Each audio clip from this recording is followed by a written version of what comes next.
berazam kepada orang-orang yang beriman, maka mereka akan berkata, inilah janji yang datangnya daripada Allah dan Rasulnya. Maka benarlah janji yang telah diperkatakan oleh Allah dan Rasulnya. Maka kepada orang-orang yang beriman, tidaklah dia mendatangkan apa-apa melainkan keimanan, dan mereka terus tunduk kepada Allah Subhanahu wa Ta'ala.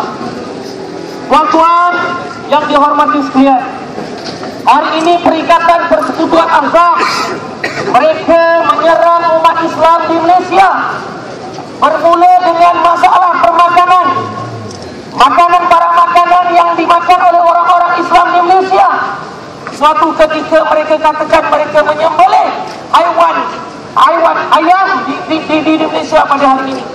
Suatu ketika oleh pihak penguasa Jais, mereka tidak menyembelih ayam-ayam ini. Suatu ketika mereka mengatakan makanan hotdog, burger dan lain-lain, mereka ini mengatakan halal.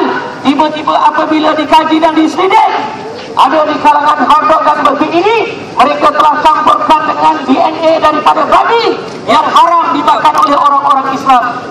Mereka suatu ketika dahulu mereka telah mencari anak-anak muda di kalangan umat Islam.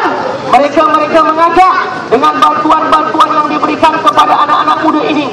Mereka mengajak anak-anak muda yang ada di IPT untuk sama-sama mendengar apa yang diperdengarkan di dalam gereja-gereja mereka. Mereka mengajak anak-anak muda untuk melihat persamaan yang dikatakan oleh mereka antara Alkitab dengan Al-Quran yang diturunkan oleh Allah Subhanahu wa Ta'ala. Pada hari ini mereka telah menunjukkan taring mereka. Mereka secara terang-terangan mereka melanggar undang-undang yang ada di negara kita, sama ada undang-undang di peringkat persekutuan maupun Enactment 1988 yang telah diwartakan di negeri Selangor menjadi sebahagian undang-undang di dalam kerajaan negeri Selangor, yang mengatakan beberapa kalimat, beberapa perkataan adalah haram untuk digunakan oleh orang bukan Islam di dalam kitab-kitab suci mereka.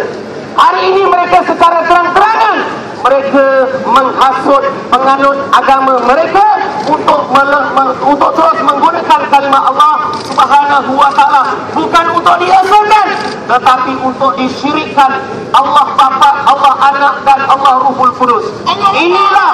Inilah yang kita marah, inilah yang kita kesal, inilah yang kita lawan. Kerana apa? Kerana Allah Subhanahu wa Ta'ala menyatakan,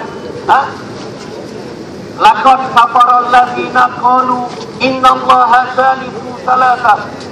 Laqad kafara alladziina qalu, sesungguhnya kafirlah orang-orang yang mengatakan Allah itu salah satu daripada yang tiga.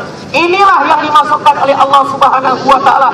Mereka mahu menggunakan Allah, nama Allah, mensyirikkan Allah dengan Allah Bapa, Allah Anak dan Allah Ruhul Qudus.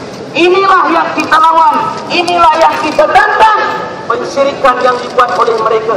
Hari ini mereka dengan terang-terangan, secara terang mereka melawan undang-undang Enactment 1988. Mereka secara terang-terang menghina keputusan Mahkamah Rayuan pada 14 Oktober 2013 yang mengatakan bahawa kalimat Allah ini bukan sebahagian daripada asas ajaran Kristian.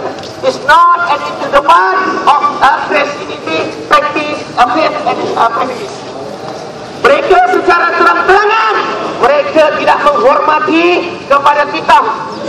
Tuanku Duli Yang Maha Mulia, Tuanku Sultan Selangor. Daulah tuanku. Daulah tuanku. Daulah tuanku.